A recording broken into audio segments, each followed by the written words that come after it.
"Ma'am, I know that missing child," the girl said, her voice trembling, and in that instant the busy downtown street seemed to fall silent, as if the world itself had leaned in to listen. The millionaire woman froze mid-step, one hand still clutching her phone, her breath caught somewhere between hope and fear. She had learned not to react anymore, not after years of false leads, cruel pranks, and well-meaning strangers who mistook pity for truth.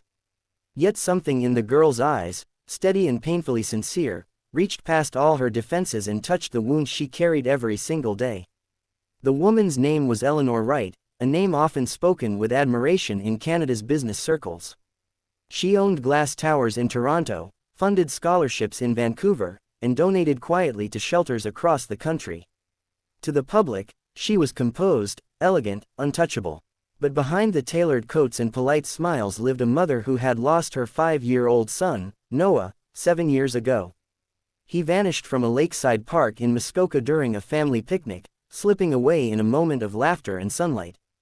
The investigation dragged on for years until the case went cold, leaving Eleanor with a life full of success and a heart permanently paused at that afternoon by the water. The girl standing before her looked about 16, wearing a faded hoodie and holding a backpack that had seen better days. Her name was Lily. She had been standing near the subway entrance, watching Eleanor pass by, watching the face she recognized from old posters that still haunted her memory. Lily had seen Noah too, though not in the way people might imagine.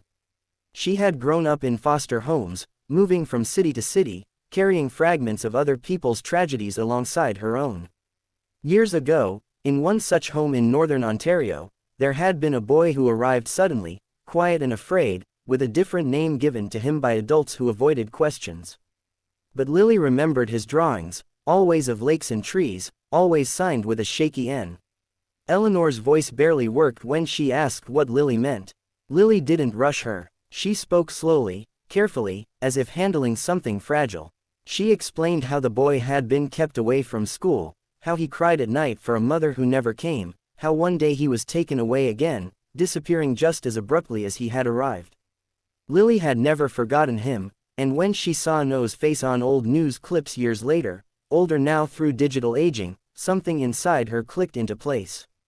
They sat on a bench as the city moved around them, Eleanor's carefully built composure cracking with every word Lily spoke. Tears streamed down her face, unguarded and raw, shocking passers-by who recognized the powerful woman but had never seen her like this. She asked questions through sobs, clinging to details the way a drowning person clings to air. Lily answered honestly, admitting what she didn't know, refusing to dress uncertainty as hope. The days that followed were a blur of reopened files, late-night phone calls, and long drives north. Eleanor invited Lily into her home, not as a witness, but as someone who carried a piece of her son's story. For Lily, it was the first time an adult had truly listened to her without suspicion or dismissal. For Eleanor, it was the first time in years that grief felt like it was moving instead of stagnating. The search led them to a small town, a quiet place with too many secrets for its size. There, they found a man living under an assumed name, raising a young adult who looked eerily like the child in Eleanor's memories. He was not a villain in the dramatic sense, just a broken person who had made unforgivable choices. When Noah, now going by another name, learned the truth, the anger and confusion in his eyes cut deeper than any accusation could. He had built a life around a lie, and now that lie was collapsing. Reunions are never as simple as stories make them.